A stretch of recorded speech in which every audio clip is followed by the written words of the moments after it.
नमस्कार, सत श्री अकाल, अस्सलाम वालेकुम। आजकल आप लोग सब लोगों को मालूम है कि निज़ामुद्दीन मरकज़ का मसला जो है बहुत हाइप किया गया है, मीडिया में बहुत ज़्यादा ज़ोरों शोरों से चलाया जा रहा है।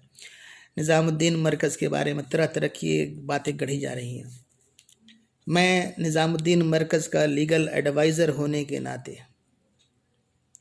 MS खान एडवोकेट आपके सामने कुछ चीज़ें जो रख रहा हूँ, जो चीज़ें मीडिया के सामने नहीं आई हैं या देश के सामने नहीं आई हैं। पहली बात तो ये है कि हम पे इल्ज़ाम ये है कि हमने छिपाया है कि मरकज़ में कितने लोग थे और हमने उसकी पोजीशन बताई नहीं सरकार को, जो भी पोजीशन।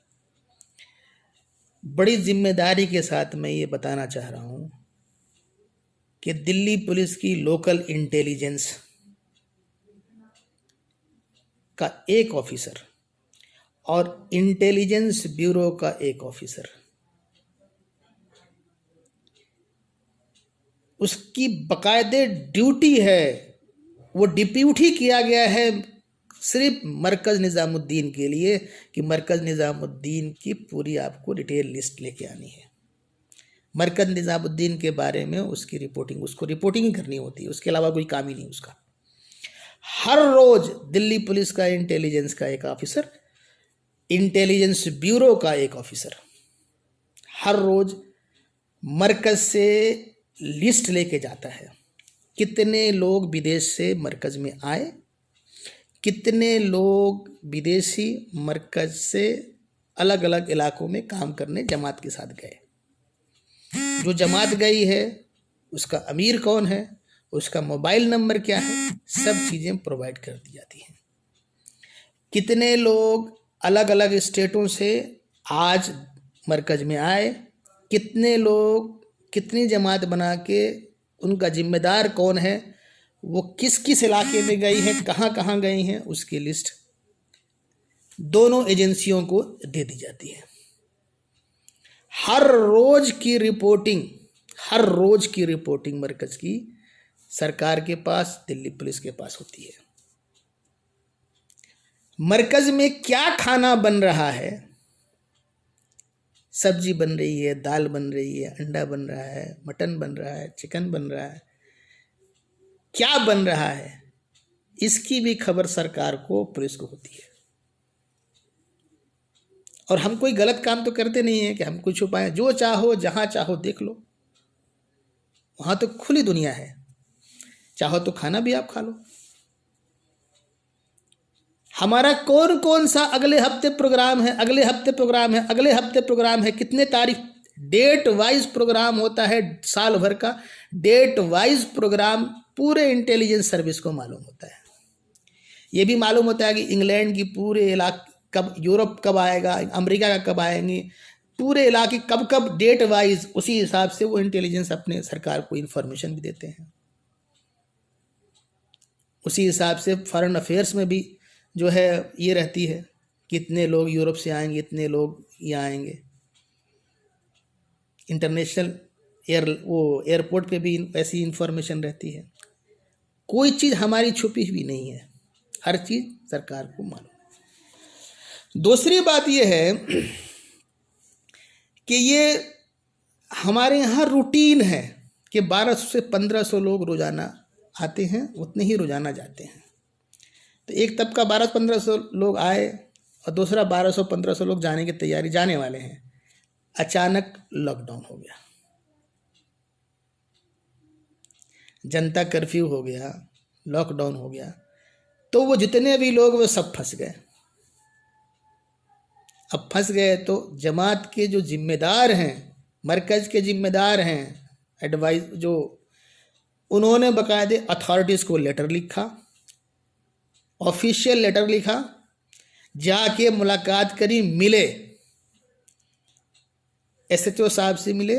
उन्होंने कहा कि आप जो है बड़े ऑफिसरों से मिले क्योंकि पास का इशू है। हमारा कहना ये था कि लोग जो फंस गए वो अपने अपने घरों पे चले जाएं, उसके लिए हम गाड़ी का अरेंजमेंट कर दे रहे हैं, उसमें तेल भरवा दे रहे हैं, ड्राइवर उसमें ये कर दे रहे हैं, जितनी गाड़ियां ज़रूरत पड़ेगी 50-100 जितनी गाड़ियां हम सब अरेंज कर दे रहे हैं, और सब उसमें भर के अलग अलग स्टेटों में अलग अलग जहाँ जहाँ जिनको जाना है चले जाएंगे, हम भेज देंगे। आप सिर्फ हमें गाड़ियों का पास दे दीजिए, जाने में कोई परेशानी ना हो, कोई रोकी नहीं। इसके लिए हमें थाने, एसीपी, डीसीपी सबके यहाँ दौड़ना पड़ा। सबने कहा कोई वो कहें वहाँ चले जाओ, वो कहें वहाँ चले जाओ, वो कहें एसडीएम के पास चले जाओ, एसडीएम देंगे। एसडीएम साहब के पास गए, एसडीएम साहब बाकायदे आके, एसडीएम साहब, तहसीलदार साहब मरकज में आके घूम के पूरी देख कर गए।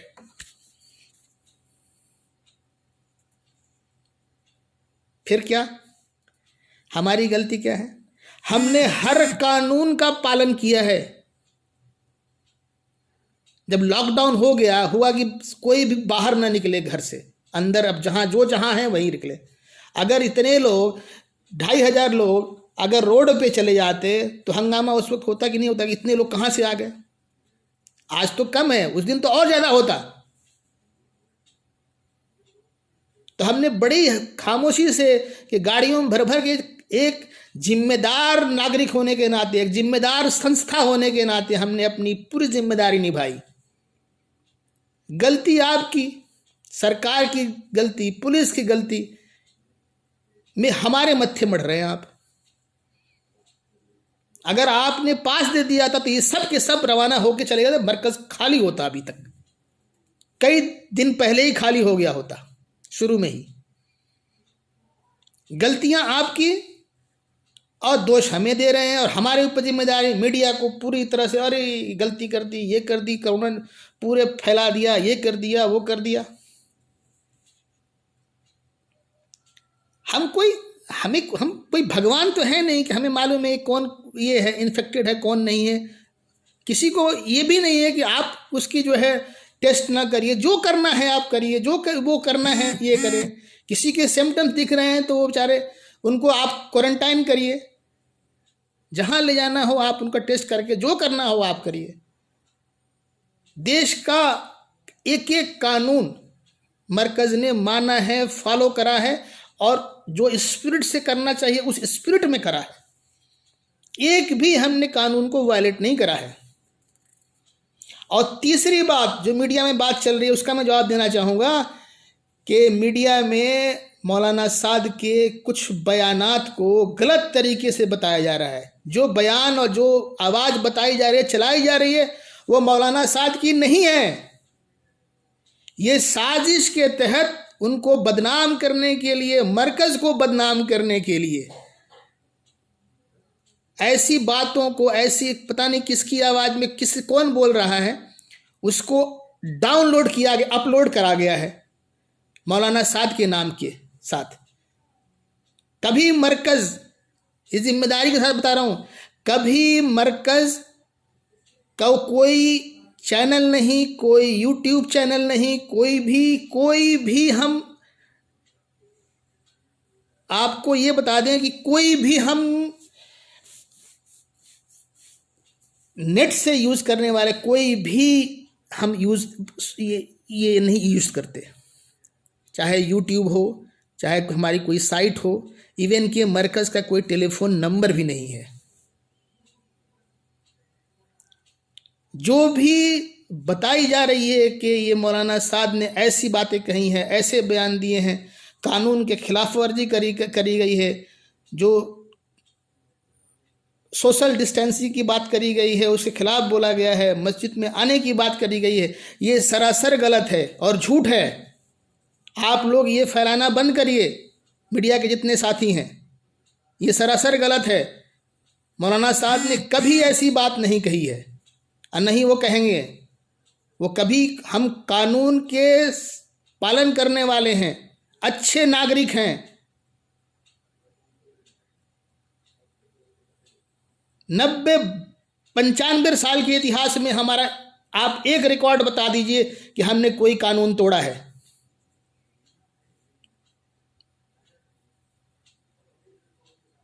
और हम पूरे हिंदुस्तान की बात नहीं करें, पूरी दुनिया में 202 मुल्कों में जो ऑर्गेनाइजेशन है, हमने जिस देश में हम रहते हैं, हमारा आर्गुमेंटेशन रहता है हम उस देश की कानून को एकदम 100% हम फॉलो करते हैं। इंडिया में भी आज तक 90-92 साल के 95 साल के ज़िंदगी में हमने कभी किसी कानून को हमने जो है तोड़ा नहीं है। ये सरासर गलत है। आप इसको लोगों को बहकाना भड़काना बंद करिए और इसके लिए माफ़ी मांगिए, और हो सकता है कुछ दिनों के बाद हम इसके जितने चैनल्स हैं इनके खिलाफ हम केस भी करेंगे। बहुत बहुत शुक्रिया। आप लोग सभी इस वीडियो को ज़्यादा से ज़्यादा शेयर करें, ये कम से कम सच्चाई सामने आए, लोगों को गुमराह करना लोग बंद करें। धन्यवाद। जय हिंद।